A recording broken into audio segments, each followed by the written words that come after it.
Hi there and welcome to my review of this ukulele that I bought from Cig-R-Guitars here in the UK and made by Ryan. It's a really lovely little instrument. It's very quiet because the body is made from a tin, and it's a really nice tin. I'm going to get in closer so you can see this tin. It actually says McFarlane Lang. It's actually a cake tin. I keep calling it a biscuit tin. It's a cake tin. And there you may be able to see it says, by appointment to His Majesty the King. So it's going back at least to 1952, the last time we had a king here in the UK. And it's a nice sort of size tin, sort of dumpy sized tin. I guess that's about, about 4 inches, 5 inches deep there. And it's really nice. It has to be said, I've never seen a ukulele with such a low action as this. I mean, check this out. Don't know if you can see that. That is just so low. And of course, that makes it really comfortable to play. I've tuned it up a semitone from its original tuning. Normally these things come in C6 tuning. I've tuned it up to D flat 6.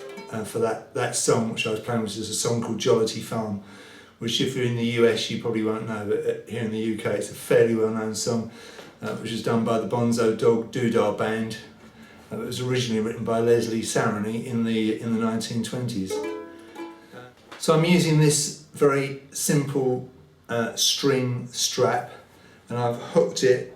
In fact, I undid the screws slightly and hooked the string behind the screws because it doesn't keep slipping off the back that way. Beautiful neck. Ryan's necks are always really lovely. He tells me he does them by hand. Lots of sanding, lots of care, and they're perfect. Look at that. Look at the workmanship in that. It's really lovely, isn't it? They really are things of beauty. I'm going to plug it in now, show you how I can get a bit more volume. It's got the piezo, of course, underneath. Right, the way I've got some volume out of this is I have turned the middle up quite a long way on the tone controls, and that way you get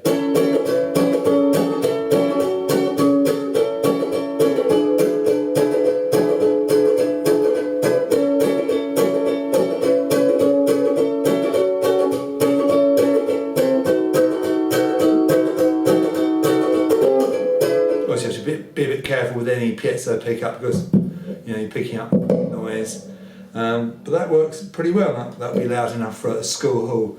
I took this to school last Friday and the kids loved it, of course. I don't know if you guys have ever used one of these. It's a felt plectrum, which is supposed to be the plectrum of choice for a ukulele. In fact, I used to have a green one when I was a kid. The ukulele banjo was the first thing I ever played when I was about 5 years old. It does give that a lovely plunky sound, doesn't it?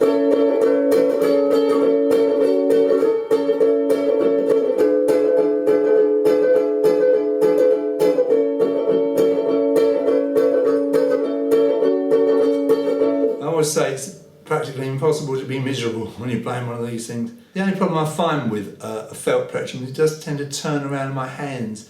There's probably a way, other than holding it really tightly, there's probably a way around that. So I've got 3 instruments from Ryan at Cig-R-Guitars. I've got 2 one-stringers which I've already demoed for you, and now I have this this cake tin ukulele, which I'm really pleased with.